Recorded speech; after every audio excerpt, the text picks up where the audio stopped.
오늘의 키워드는 신파일러입니다. 서류가 얇은 사람이란 뜻으로 신용을 평가할 수 없을 만큼 금융거래 정보가 거의 없는 사람을 가리키죠. 엄밀하게는 최근 2년간 신용카드 사용 내역이 없고 3년간 대출 실적이 없는 이들로 주로 은퇴자들과 사회초년생들이 해당합니다. 이들은 시중은행의 현행 신용등급 평가 방식으로는 낮은 등급을 받을 가능성이 높아 저금리 대출을 받기란 사실상 거의 불가능하죠. 신용카드 사용 내역이 거의 없고 대출 실적이 없는 이들이 신파일러에 해당합니다. 직장이 없거나 소득과 자산이 없는 20대가 많은데요.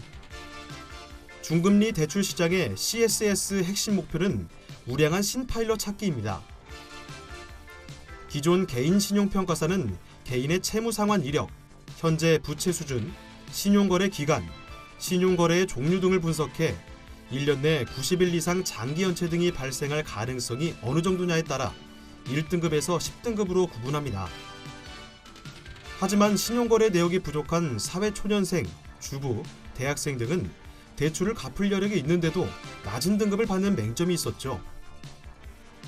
업계 관계자는 기존 시중은행의 12등급에 기반을 둔 대출이 트랙터를 이용한 추수라면 중금리 시장의 CSS는 이삭죽기와 비슷하다며 트랙터가 닿지 않은 사각지대의 나달들을 꼼꼼히 챙겨서 고객으로 확보하는 것이 목표라고 말했습니다.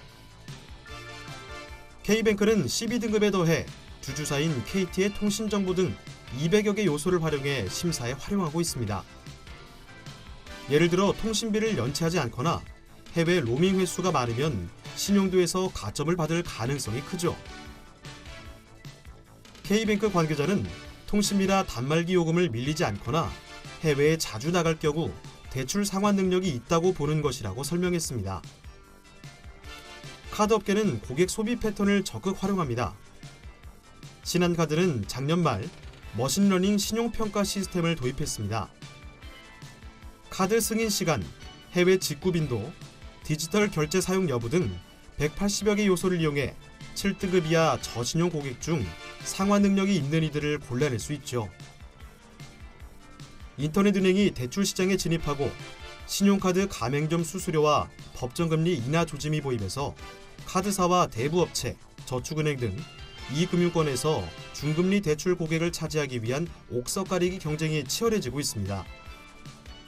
기존 금융회사는 개인 신용평가사가 제공하는 개인 신용등급을 대출 심사의 주된 잣대로 삼았습니다. 하지만 중금리 시장의 영업 경쟁이 치열해지면서 인터넷은행, 신용카드사 등이 12등급뿐만 아니라 각자의 비법을 가미해 자체 신용평가 시스템을 고도화하고 나서고 있습니다. 이상 오늘의 키워드였습니다.